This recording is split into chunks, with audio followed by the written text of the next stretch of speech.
ಸ್ವಾಗತ. ಮೊದಲಿಗೆ ಹೆಡ್ಲೈನ್ಸ್.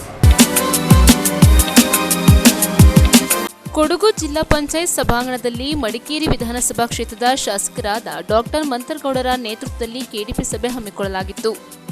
ಕೆಆರ್ಪೇಟೆ ಪಟ್ಟಣದ ಹೊಸ ಕಿಕ್ಕೇರಿ ರಸ್ತೆಯಲ್ಲಿ ನೂತನವಾಗಿ ಆರಂಭಿಸಿರುವ ಜನ ಆಶಾ ಸೌತ್ ನಿಧಿ ಹಣಕಾಸು ಶಾಖೆಯನ್ನು ಲೋಕಾರ್ಪಣೆಗೊಳಿಸಲಾಯಿತು. ಮೈಸೂರು ಜಿಲ್ಲೆಯ ಎಚ್.ಡಿ. ಕೋಟೆ ಪಟ್ಟಣದ ಸಮೀಪದಲ್ಲಿರುವ ಬಸವನಗಿರಿ ಹಾಡಿ ಆಶ್ರಮ ಶಾಲೆಯಲ್ಲಿ ಮೂಲಭೂತ ಸೌಕರ್ಯಗಳಿಲ್ಲದೆ ಮಕ್ಕಳ ಶಿಕ್ಷಣ ಕುಂಠಿತವಾಗುತ್ತಿದೆ ಎಂದು ಪೋಷಕರು ಆಕ್ರೋಶ ವ್ಯಕ್ತಪಡಿಸಿದ್ದಾರೆ.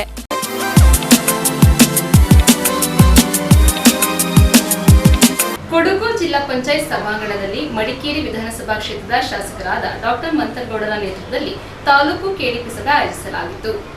ಕೊಡಗು ಜಿಲ್ಲಾ ಪಂಚಾಯತ್ ಸಭಾಂಗಣದಲ್ಲಿ ಮಡಿಕೇರಿ ವಿಧಾನಸಭಾ ಕ್ಷೇತ್ರದ ಶಾಸಕರಾದ ಡಾಕ್ಟರ್ ಮಂತರಗೌಡರ ನೇತೃತ್ವದಲ್ಲಿ ಮಡಿಕೇರಿ ತಾಲೂಕು ಕೆಡಿಪಿ ಸಭೆ ಹಾಗೂ ಮಳೆಗಾಲದ ಅಗತ್ಯ ಮುಂಜಾಗ್ರತಾ ಕ್ರಮಗಳ ಬಗ್ಗೆ ಸಭೆಯನ್ನು ಆಯೋಜಿಸಲಾಗಿತ್ತು. ಕೊಡಗು ಜಿಲ್ಲಾದ್ಯಂತ ದಿನದಿಂದ ದಿನಕ್ಕೆ ಮಳೆ ಗಾಳಿ ಹೆಚ್ಚಾಗುತ್ತಿದ್ದು, ಕೆಲ ವ್ಯಾಪ್ತಿಯಲ್ಲಿ ಮರಗಳು, ವಿದ್ಯುತ್ ಕಂಬಗಳು ಉರುಳಿ ಬಿದ್ದಿದ್ದು, ಸಂಬಂಧಪಟ್ಟ ಅರಣ್ಯ ಇಲಾಖೆ, ಚೆಸ್ಕಾಂ ಇಲಾಖೆ ಅಧಿಕಾರಿಗಳು ಗಮನಹರಿಸಿ ತೆರವುಗೊಳಿಸಲು ಮುಂದಾಗಬೇಕು. ನದಿ ಪಾತ್ರದ ಜನರು ಹಾಗೂ ಬೆಟ್ಟಗುಡ್ಡದ ಪ್ರದೇಶದಲ್ಲಿ ಅಪಾಯದ ಅಂಚಿನಲ್ಲಿರುವ ಜನರನ್ನ ಜಿಲ್ಲಾಧಿಕಾರಿ ಹಾಗೂ ತಹಶೀಲ್ದಾರ್ ನೇತೃತ್ವದಲ್ಲಿ ಗಂಜಿ ಕೇಂದ್ರಗಳಿಗೆ ಸಾಗಿಸುವ ಕೆಲಸ ನಡೆಯಬೇಕು ಹಾಗೂ ಹೆಚ್ಚು ಅನಾಹುತಗಳು ಸಂಭವಿಸದಂತೆ ಮುಂಜಾಗ್ರತಾ ಕ್ರಮ ಕೈಗೊಳ್ಳಬೇಕೆಂದು ಅಧಿಕಾರಿಗಳಿಗೆ ಸೂಚನೆ ನೀಡಿದರು. ಇದೇ ಸಂದರ್ಭ ವಿವಿಧ ಇಲಾಖಾ ಅಧಿಕಾರಿಗಳು ಉಪಸ್ಥಿತರಿದ್ದರು. ನ್ಯೂಸ್ ಸಂಗಮಕ್ಕಾಗಿ ಡಾಕ್ಟರ್ ಎಚ್.ಎಂ. ರಘುಕೋಟಿ, ಕುಶಾಲನಗರ. ಕೆಆರ್ಪೇಟೆ ತಾಲೂಕಿನ ಕತ್ತರಘಟ್ಟ ಗ್ರಾಮಕ್ಕೆ ವಿರೋಧ ಪಕ್ಷದ ನಾಯಕರಾದ ಛಲವಾದಿ ನಾರಾಯಣಸ್ವಾಮಿ ಭೇಟಿ ನೀಡಿ ಮೃತ ರೈತ ಜಯಕುಮಾರ್ ಕುಟುಂಬಕ್ಕೆ ಸಾಂತ್ವನ ಹೇಳಿದರು. ದಲಿತ ರೈತ ಜಯಕುಮಾರ್ ಜೀವಂತವಾಗಿ ದಹನವಾದ ಘಟನೆ ನಡೆದಿರುವ ಕೆಆರ್ಪೇಟೆ ತಾಲೂಕಿನ ಕತ್ತರಘಟ್ಟ ಗ್ರಾಮಕ್ಕೆ ವಿಧಾನ ಪರಿಷತ್ ವಿರೋಧ ಪಕ್ಷದ ನಾಯಕ ಛಲವಾದಿ ನಾರಾಯಣಸ್ವಾಮಿ ಅವರು ಭೇಟಿ ನೀಡಿ ಸ್ಥಳ ಪರಿಶೀಲನೆ ನಡೆಸಿ ಮೃತನ ಕುಟುಂಬಕ್ಕೆ ಸಾಂತ್ವನ ಹೇಳಿದರು. ರಾಜ್ಯದ ಮಾಜಿ ಸಚಿವರಾದ ಕೊಳ್ಳೇಗಾಲ ಎನ್ ಮಹೇಶ್, ಡಾಕ್ಟರ್ ನಾರಾಯಣಗೌಡ, ಮಂಡ್ಯ ಜಿಲ್ಲಾ ಬಿಜೆಪಿ ಅಧ್ಯಕ್ಷ ಡಾಕ್ಟರ್ ಇಂದ್ರೇಶ್, ಮಾಜಿ ಅಧ್ಯಕ್ಷರಾದ ಕೆಜೆ ವಿಜಯಕುಮಾರ್, ಮಂಡ್ಯ ನಗರಾಭಿವೃದ್ಧಿ ಪ್ರಾಧಿಕಾರದ ಮಾಜಿ ಅಧ್ಯಕ್ಷ ಕೆ ಶ್ರೀನಿವಾಸ್, ತಹಶೀಲ್ದಾರ್ ಡಾಕ್ಟರ್ ಅಶೋಕ್ ಅವರ ನೇತೃತ್ವದ ತಂಡದೊಂದಿಗೆ ಭೇಟಿ ನೀಡಿದ ಛಲವಾದಿ ನಾರಾಯಣಸ್ವಾಮಿ ಕತ್ತರಘಟ್ಟ ಗ್ರಾಮದಲ್ಲಿ ದಲಿತ ರೈತ ಜೀವಂತವಾಗಿ ಸುಟ್ಟು ಕರಕಲಾಗಿರುವ ಘಟನೆಯನ್ನು ಪೊಲೀಸರು ಆತ್ಮಹತ್ಯೆ ಪ್ರಕರಣವೆಂದು ಕೇಸು ದಾಖಲಿಸಿ ಬಡ ರೈತನ ಕುಟುಂಬಕ್ಕೆ ಅನ್ಯಾಯ ಮಾಡಿದ್ದಾರೆ. ಜಯಕುಮಾರ್ ಅವರ ಜಮೀನಿನಲ್ಲಿ ಹುಲ್ಲಿನ ಮೆದೆಯನ್ನು ಅಕ್ರಮವಾಗಿ ಹಾಕಿಕೊಂಡು ದಲಿತ ರೈತನಿಗೆ ಕೊಲೆ ಬೆದರಿಕೆ ಹಾಕಿ ನಿನ್ನ ಕುಟುಂಬವನ್ನು ಜೀವಂತವಾಗಿ ಸುಟ್ಟು ಹಾಕುತ್ತೇನೆ ಎಂದು ಬೆದರಿಕೆ ಹಾಕಿರುವ ಕೊಲೆ ಆರೋಪಿ ಅನಿಲ್ನ ವಿರುದ್ಧ ನಿರ್ದಾಕ್ಷಿಣ್ಯ ಕ್ರಮ ಕೈಗೊಳ್ಳದ ಪೊಲೀಸರು ಕರ್ತವ್ಯ ಲೋಪವೆಸಗಿದ್ದಾರೆ. ಬಡ ರೈತನ ಕುಟುಂಬಕ್ಕೆ ಸೂಕ್ತ ರಕ್ಷಣೆ ನೀಡಬೇಕು. ತಪ್ಪಿತಸ್ಥನ ವಿರುದ್ಧ ನಿರ್ದಾಕ್ಷಿಣ್ಯ ಕ್ರಮ ಕೈಗೊಳ್ಳಬೇಕೆಂದು ಆಗ್ರಹಿಸಿದರು. ಕೆಆರ್ಪೇಟೆ ತಾಲೂಕು ಬಿಜೆಪಿ ಅಧ್ಯಕ್ಷ ಸಾರಂಗಿ ನಾಗಣ್ಣ, ಮುಖಂಡರಾದ ಕತ್ತರಘಟ್ಟ ರಾಜೇಶ್, ಲಕ್ಷ್ಮೀಪುರ ರಂಗಸ್ವಾಮಿ, ಛಲವಾದಿ ಮಹಾಸಭಾ ಜಿಲ್ಲಾಧ್ಯಕ್ಷ ಮಾಂಬಳ್ಳಿ ಜಯರಾಮ್, ದಯಾನಂದ, ಸುನೀಲ್, ವಿನೋದ್, ರವಿಕುಮಾರ್, ಅಗ್ರಹಾರ ಬಾಚಳಿ ಜಗದೀಶ್, ಕಮಲಾಕ್ಷಿ, ನಾಗರಾಜು, ಜಯಮ್ಮ ಮತ್ತಿತರರು ಉಪಸ್ಥಿತರಿದ್ದರು. ಯಾರು ಬರ್ಸ್ಕೊಂಡಿದ್ದು? ಇನ್ಸ್ಪೆಕ್ಟರ್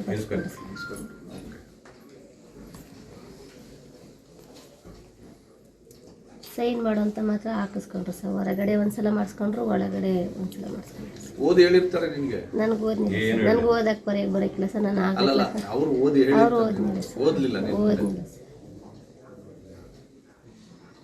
ನಾನು ಇದೇ ಸರ್ ಹೇಳ್ತಿರೋದು. ಅವತ್ತು ನನಗೆ ಆಗಿರೋದೇ ಅದೇ ಸರ್. ಅವತ್ತು ಅದೇ ಸರ್ ನಾನು ಹೇಳಿದ್ದು.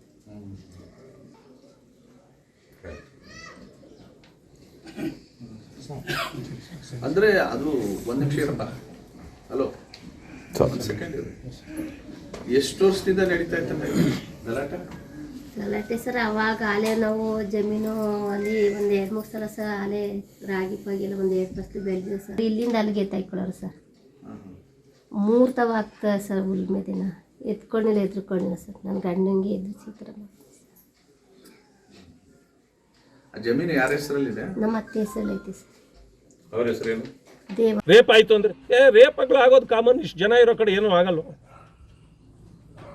ಈ ವಿಷಯಗಳು ಈ ರೀತಿ ಹೇಳಿದ್ರೆ ಈ ಸರ್ಕಾರವನ್ನು ಇದು ಬದುಕಿದೆಯಾ, ಸತ್ತಿದೆಯಾ, ಯಾರನ್ನ ಏನಂತ ಕೇಳ್ಬೇಕು ನಾವು? ಹೀಗಿದೆ ಸರ್. ಕರಾವಳಿ ಮತ್ತು ಮಂಗಳೂರು ಸೈಡಲ್ಲಿ ಈಗಲೂ ಕೂಡ ಉದ್ವಿಗ್ನ ವಾತಾವರಣ ಇದೆ. ಅಲ್ಲೂ ಕೂಡ ಪ್ರತಿನಿತ್ಯ ಕೋಮು ಗಲ್ಲುಗಳಾಗ್ತವೆ, ಕೊಲೆಗಳಾಗ್ತವೆ. ಸೊ ಇದೆಲ್ಲ ಸರ್ಕಾರದ ಎಲ್ಲೋ ಒಂದು ಕಡೆ ನೆಗ್ಲಿಜೆನ್ಸು ಇದ್ರ ಕಾಣಿಸ್ತದೆ. ನಾನು ಒಂದೇ ಮಾತಲ್ಲಿ ಹೇಳಲಿಕ್ಕೆ ಬಯಸ್ತೇನೆ.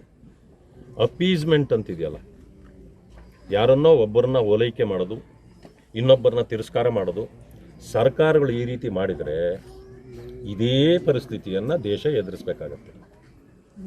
ಬಾಬಾ ಸಾಹೇಬ್ ಅಂಬೇಡ್ಕರ್ ಅವರು ಹೇಳಿರೋದು ಸರ್ವರಿಗೂ ಸಮಪಾಲು ಸಮಬಾಳು. ಇಲ್ಲಿದೆಯಾ ಅದು? ಹಿಂಗೆ ಹಿಡ್ಕೊಂಡು ಸಂವಿಧಾನ ಅಳ್ಳಾಡ್ಸ್ಕೊಂಡು ಹೋದ್ರೆ ಆಗೋದಿಲ್ಲ. ಇಲ್ಲಿರ್ಬೇಕಿಲ್ಲ, ಇಲ್ಲೆಲ್ಲ ಇರಬೇಕಾಗಿರೋದು. ಇದು ಬರೀ ಇಲ್ಲಳ್ಳಾಡಿಸ್ತದೆ ಈ ಸರ್ಕಾರ, ಇದು ಇಲ್ಲಿ ಇಟ್ಕೋಬೇಕು. ನ್ಯೂಸ್ ಸಂಗಮಕ್ಕಾಗಿ doctor KR Neelakantha, KR Pete. Mysuru ಜಿಲ್ಲೆಯ ಎಚ್ಡಿ ಕೋಟೆ ಪಟ್ಟಣದ ಸಮೀಪದಲ್ಲಿರುವ ಬಸವನಗಿರಿ ಹಾಡಿ ಆಶ್ರಮ ಶಾಲೆಯಲ್ಲಿ ಮೂಲಭೂತ ಸೌಕರ್ಯಗಳಿಲ್ಲದೆ ಮಕ್ಕಳ ಶಿಕ್ಷಣ ಕುಂಠಿತವಾಗುತ್ತದೆ ಎಂದು ಮಕ್ಕಳ ಪೋಷಕರು ಆಕ್ರೋಶ ವ್ಯಕ್ತಪಡಿಸಿದ್ದಾರೆ. ಶಾಲೆ ಪ್ರಾರಂಭಿಸಬೇಡಿ, ಮೊದಲು ಸಮಸ್ಯೆ ಪರಿಹರಿಸಿ. ಇದು ಆದಿವಾಸಿಗಳ ಅಳಲು. ಎಚ್ಡಿ ಕೋಟೆ ಪಟ್ಟಣದ 5-6 ಕಿಲೋಮೀಟರ್ ದೂರದಲ್ಲಿರುವ ಬಸವನಗಿರಿ ಹಾಡಿ ಆಶ್ರಮ ಶಾಲೆಯ ಗೋಳು ಕೇಳುವವರ್ಯಾರು? 2025-26ನೇ ಸಾಲಿನ ಶೈಕ್ಷಣಿಕ ವರ್ಷಕ್ಕೆ ನಿನ್ನೆ ರಾಜ್ಯಾದ್ಯಂತ ಶಾಲೆಗಳು ಪ್ರಾರಂಭವಾಗಿದ್ದು, ಅದರಂತೆ ಪರಿಶಿಷ್ಟ ವರ್ಗಗಳ ಕಲ್ಯಾಣ ಇಲಾಖೆ ವತಿಯಿಂದ ಬಸವನಗಿರಿ ಹಾಡಿಯ ಆಶ್ರಮ ಶಾಲೆಯಲ್ಲಿ ಮೂಲಭೂತ ಸೌಕರ್ಯಗಳಿಲ್ಲದೆ ಮಕ್ಕಳ ಶಿಕ್ಷಣ ಕುಂಠಿತವಾಗಿದ್ದು, ಮಕ್ಕಳಿಗೆ ಗುಣಾತ್ಮಕ ಶಿಕ್ಷಣ ಸಿಗುತ್ತಿಲ್ಲ, ಸರಿಯಾದ ಶಿಕ್ಷಕರಿಲ್ಲ, ಪೌಷ್ಟಿಕಾಹಾರ ಪೂರೈಕೆ ಆಗುತ್ತಿಲ್ಲ, ಕುಡಿಯುವ ನೀರಿನ ವ್ಯವಸ್ಥೆ ಇಲ್ಲ, ಶಾಲಾ ಪ್ರಾರಂಭದಲ್ಲೇ ಪಠ್ಯಪುಸ್ತಕ ಸಮವಸ್ತ್ರ ನೀಡುತ್ತಿಲ್ಲ ಎಂದು ಆರೋಪಿಸಿ ಆದಿವಾಸಿ ಮಕ್ಕಳ ಪೋಷಕರು ಮತ್ತು ಮುಖಂಡರು ಶಾಲೆ ಪ್ರಾರಂಭಿಸದಂತೆ ಅಧಿಕಾರಿಗಳಿಗೆ ಎಚ್ಚರಿಕೆ ನೀಡಿದ್ದಾರೆ. ಬಳಿಕ ಪೋಷಕರ ಮನವೊಲಿಸಿ ತಾಲೂಕು ಪರಿಶಿಷ್ಟ ವರ್ಗಗಳ ಕಲ್ಯಾಣಾಧಿಕಾರಿ ಮಹೇಶ್ ಮಾತನಾಡಿ, ಈ ಕೂಡಲೇ ತಮ್ಮೆಲ್ಲ ಒತ್ತಾಯಗಳನ್ನು ಈಡೇರಿಸುವ ಭರವಸೆ ನೀಡಿ ಮುಖಂಡರೊಂದಿಗೆ ಚರ್ಚಿಸಿದರು. ಇದೇ ವೇಳೆಯಲ್ಲಿ ಪೋಷಕ ಸಮಿತಿ ಅಧ್ಯಕ್ಷ ಸುರೇಂದ್ರ, ಆನಂದ, ಚಿಕ್ಕಮಾರ, ಗಣೇಶ್, ನಾಗರಾಜ್, ರಮೇಶ್, ದೇವರಾಜ್, ನಿಂಗರಾಜ್, ಜಿಸ್ವಾಮಿ, ನಟರಾಜ್ ಮತ್ತು ಮುಖಂಡರು ಹಾಜರಿದ್ದರು.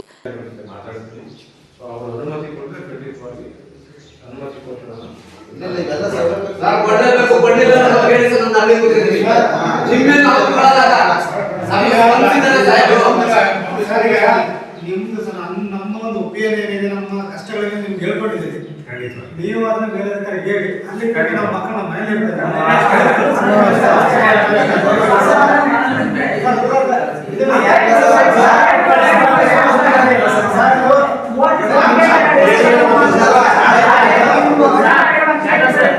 ಈಗ ಆ ಊಟ ಕೊಡ್ತಾ ಇದಾರೆ, ನಮ್ಮಲ್ಲಿ ಹೆಸರು ಕೊಡ್ತಾ ಇಲ್ಲ ಅಂತ ದೋಸೆ ಬೇಕಾದ್ರೆ ದೋಸೆ ಮಾಡ್ಕೊಡ್ತಾ ಇದೀವಿ, ಚಿತ್ರಾನ್ನ ಮಾಡ್ಕೊಡ್ತಾ ಇದೀವಿ. ರಸ್ತೆ ಕೊಡ್ತಾ ಇಲ್ಲ ಮಕ್ಕಳು ಇಲ್ಲಿ ಬಂದು ತಿನ್ನಕ್ಕೆ ನಮ್ಮ ಮಕ್ಕಳಿಗೆ ಎಷ್ಟು ದರಿದ್ರಾಗಿ ಬಂದಿಲ್ವಲ್ಲ. ಅಕ್ಕಿ ಕೊಡ್ತಾರೆ, 10 ಕೆಜಿ ಅಕ್ಕಿ ಕೊಡ್ತಾರೆ. ಈಗ ನಾವು ಇಷ್ಟ ಮಾಡಿ ಇಡ್ಲಿ ಮಾಡ್ಕೊಡ್ತೀವಿ, ದೋಸೆ ಮಾಡ್ಕೊಡ್ತೀವಿ, ಮಕ್ಕಳಿಗೆ ಶಿಕ್ಷಣ ಇಲ್ಲ ಅಂತ ಅಂದಾಗ ಊಟಕ್ಕೆ ಯಾಕೆ ಕೊಡ್ಬೇಕು?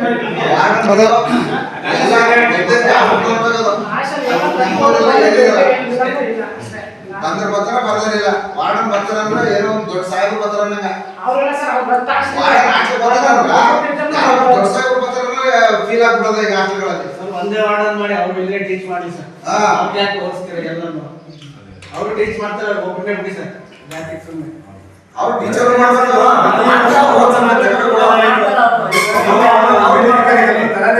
ಎಲ್ಲೂ ಕೂಡ ಬದಲಾವಣೆ ಆಗ್ತಾ ಇದೆ.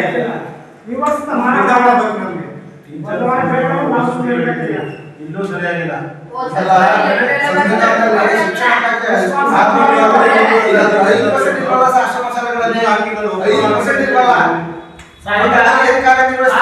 ಮಕ್ಕಳು ಹುಡ್ಕಲಿ ಅಂತ ಹೇಳ್ತಿದ್ರೆ ಪಾಪ ಐಶ್ವರ್ಯ ಅಂತೇಳಿ ಪಾಪ ಮಕ್ಕಳು ತಬ್ಲಿ ಮಕ್ಕಳು ಕಷ್ಟ ಬರಲ್ಲ ಸರ್ ಅವ್ರಿಗೆ. Washing machine washing machine 90 minimum load 90 kg ಹಾಕ್ಬೇಕು. ಇದು ಇದುವರೆಗೆ ಇನ್ಸ್ಟಾಲ್ ಮಾಡಿ ಸರ್. ತುಪ್ಪಿ ತಪ್ಪುತ್ತಾರೆ ಸರ್.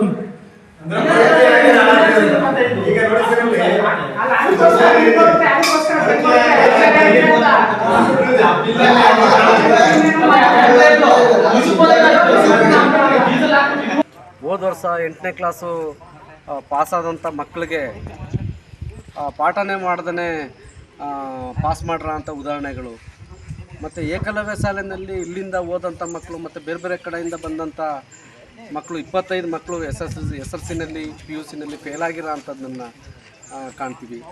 ಅದಾದಮೇಲೆ ಇಲ್ಲಿ ಬೊಮ್ಮಲಾಪುರದಿಂದ ಕೆಲವು ಮಕ್ಕಳನ್ನ ಹೋದ ವರ್ಷ ಅರ್ಧಕ್ಕೆ ಕರ್ಕೊಬರ್ದೇ ವಾಹನ ಕಳಿಸ್ತೇನೆ, ಆ ಮಕ್ಕಳು ಬರ್ದೇ ಇರೋ ಅಂಥದ್ದು ಎಲ್ಲವನ್ನು ಕಂಡಂಥ 3 ಹಾಡಿಯ ಯುವ ಮುಖಂಡರುಗಳು ಸೇರಿಕೊಂಡು ಇವತ್ತು ಒಂದು ಸಭೆ ಮಾಡಿ ನಮ್ಮ ಪರಿಶಿಷ್ಟ ಪಂಗಡದ ಅಧಿಕಾರಿಗಳಾದಂಥ ಮಹೇಶ್ ಅವರು ಮತ್ತು ನಾಗರಾಜ್ ಅವ್ರನ್ನ ಕರೆಸಿಕೊಂಡು ಇವತ್ತು ಒಂದು ಸಭೆ ಮಾಡಿದ್ದೀವಿ. ಸಭೆ ಮುಖ್ಯನ ಇಲ್ಲಿ ಆಗಿರೋ ಅಂಥ ಸಮಸ್ಯೆಗಳಿಗೆ ಅವರು ನಾವು ಪರಿಹಾರ ಕೊಡ್ತೀವಿ, ನಿಮಗೆ ಶಾಲೆ ಪ್ರಾರಂಭಕ್ಕಿಂತ ಮುಂಚಿತವಾಗಿ ಎಲ್ಲವನ್ನು ನಾವು ಸರಿಪಡಿಸ್ತೀವಿ ಅಂತಂತೇಳಿ ಮಾತುಕತೆ ಆಡಿದ್ದಾರೆ. ಒಂದು ವೇಳೆ ಸಭೆ ನಿರ್ಣಯ ಏನಪ್ಪ ಅಂದರೆ ನಮ್ಮ ಕೆಲವು ಏನೆಲ್ಲ ಮೂಲಭೂತ ಸೌಕರ್ಯಗಳು ಮತ್ತು ಏನೆಲ್ಲ ವ್ಯವಸ್ಥೆಗಳು ಸರಿಪಡಿಸಲಿಲ್ಲ ಅಂತಂತಂದರೆ ನಾವು ಮಕ್ಕಳನ್ನ ಶಾಲೆ ಕಳಿಸೋದಿಲ್ಲ ಅನ್ನುವಂಥ ತೀರ್ಮಾನಕ್ಕೆ ಇವತ್ತು ಸಭೆ ಬಂದಿದೆ. ಹಾಗಾಗಿ ನಾವು ಇವತ್ತು ಇಲಾಖೆ ಏನು ಮಾಡ್ತದೋ ಅದರ ಮೇಲೆ ನಾವು ತೀರ್ಮಾನ ತಗೊಳ್ಳಿಕ್ಕೆ ನಾವೆಲ್ಲರೂ ಇವತ್ತು ಭದ್ರಾಗಿದ್ದೀವಿ ಅನ್ನುವಂಥ ಮಾತನ್ನ ಇವತ್ತು ನಾನು ಹೇಳ್ತಾ ಇದ್ದೀನಿ. ನಮಸ್ಕಾರ. ನ್ಯೂಸ್ ಸಂಗಮಕ್ಕಾಗಿ ಓಂ ಶಿಹಾನಿ, ಕುಶಾಲನಗರ. ಕೆಆರ್ಪೇಟೆ ಪಟ್ಟಣದ ಹೊಸ ಕಿಕ್ಕೇರಿ ರಸ್ತೆಯಲ್ಲಿ ನೂತನವಾಗಿ ಆರಂಭವಾದ ಜನ ಆಶಾ ಸೌತ್ ನಿಧಿ ಹಣಕಾಸು ಶಾಖೆಯನ್ನು ಲೋಕಾರ್ಪಣೆಗೊಳಿಸಲಾಯಿತು.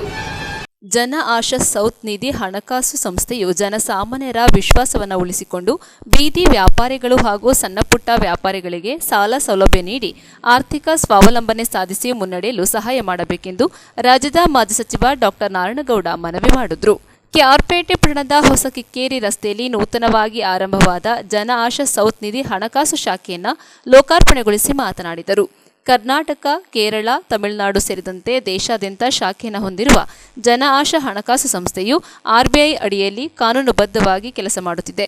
ಕೋಟ್ಯಾಂತರ ರೂಪಾಯಿ ಹಣಕಾಸು ವ್ಯವಹಾರ ಮಾಡುತ್ತಿರುವ ಜನ ಆಶಾ ಸಂಸ್ಥೆಯು 5 ವರ್ಷಗಳ ಆಡಳಿತವನ್ನು ಸಂಪೂರ್ಣಗೊಳಿಸಿದ್ದು, ಸದ್ಯದಲ್ಲಿಯೇ ಬ್ಯಾಂಕ್ ಆಗಿ ಬದಲಾಗಿ ಇನ್ನೂ ಉತ್ತಮವಾಗಿ ಗ್ರಾಹಕ ಸ್ನೇಹಿಯಾಗಿ ಕೆಲಸ ಮಾಡಲಿದೆ ಎಂದು ವಿಚಾರ ತಿಳಿದು ಸಂತೋಷವಾಯಿತು ಎಂದು ನಾರಾಯಣಗೌಡ ಅಭಿಮಾನದಿಂದ ಹೇಳಿದರು. ಜನ ಆಶಾ ಸೌತ್ ನಿಧಿ ಸಂಸ್ಥೆಯ ವ್ಯವಸ್ಥಾಪಕ ನಿರ್ದೇಶಕರಾದ ಗಿರೀಶ್ ಆಲೂರು ಮಾತನಾಡಿ, ಜನ ಆಶಾ ಸಂಸ್ಥೆಯು ಹಣಕಾಸಿನ ಅವಶ್ಯಕತೆ ಇರುವ ಬೀದಿ ಬದಿಯ ವರ್ತಕರು ಹಾಗೂ ವ್ಯಾಪಾರಿಗಳಿಗೆ ಸಕಾಲದಲ್ಲಿ ಸಾಲ ಸೌಲಭ್ಯ ನೀಡಿ ವರ್ತಕರ ಹಣಕಾಸು ಸಂಕಷ್ಟಕ್ಕೆ ಪರಿಹಾರ ನೀಡಿ ಬೆನ್ನು ತಟ್ಟಿ ಪ್ರೋತ್ಸಾಹಿಸುತ್ತಿದೆ. ಹಣಕಾಸು ಸಂಸ್ಥೆಯಿಂದ ಪಡೆದುಕೊಂಡ ಸಾಲದ ಹಣವನ್ನು ಸದ್ವಿನಿಯೋಗ ಮಾಡಿಕೊಂಡು ಸಕಾಲಕ್ಕೆ ಮರುಪಾವತಿ ಮಾಡಿಸುವ ದಿಕ್ಕಿನಲ್ಲಿ ಸಂಸ್ಥೆಯ ಸಿಬ್ಬಂದಿಗಳು ಬದ್ಧತೆಯಿಂದ ಕೆಲಸ ಮಾಡಿ ತಾವು ಬೆಳೆದು ಡಾಕ್ಟರ್ ಮುನ್ನಡೆಸಬೇಕೆಂದು ಮನವಿ ಮಾಡಿದರು.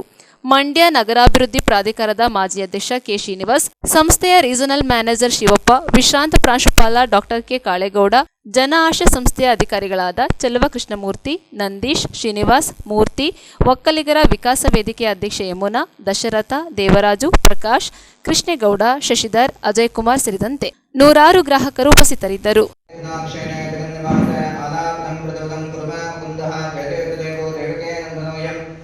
ನ್ಯೂಸ್ ಸಂಗಮಕ್ಕಾಗಿ ಡಾಕ್ಟರ್ ಕೆಆರ್ ನೀಲಕಂಠ, ಕೆಆರ್ಪೇಟೆ. ಕೊನೆಯಲ್ಲಿ ಮತ್ತೊಮ್ಮೆ ಹೆಡ್ಲೈನ್ಸ್.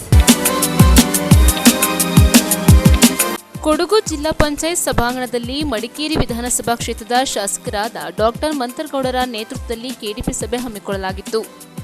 ಕೆಆರ್ಪೇಟೆ ಪಟ್ಟಣದ ಹೊಸ ಕಿಕ್ಕೇರಿ ರಸ್ತೆಯಲ್ಲಿ ನೂತನವಾಗಿ ಆರಂಭಿಸಿರುವ ಜನ ಆಶಾ ಸೌತ್ ನಿಧಿ ಹಣಕಾಸು ಶಾಖೆಯನ್ನು ಲೋಕಾರ್ಪಣೆಗೊಳಿಸಲಾಯಿತು. ಮೈಸೂರು ಜಿಲ್ಲೆಯ ಎಚ್.ಡಿ. ಕೋಟೆ ಪಟ್ಟಣದ ಸಮೀಪದಲ್ಲಿರುವ ಬಸವನಗಿರಿ ಹಾಡಿ ಆಶ್ರಮ ಶಾಲೆಯಲ್ಲಿ ಮೂಲಭೂತ ಸೌಕರ್ಯಗಳಿಲ್ಲದೆ ಮಕ್ಕಳ ಶಿಕ್ಷಣ ಕುಂಠಿತವಾಗುತ್ತಿದೆ ಎಂದು ಪೋಷಕರು ಆಕ್ರೋಶ ವ್ಯಕ್ತಪಡಿಸಿದ್ದಾರೆ.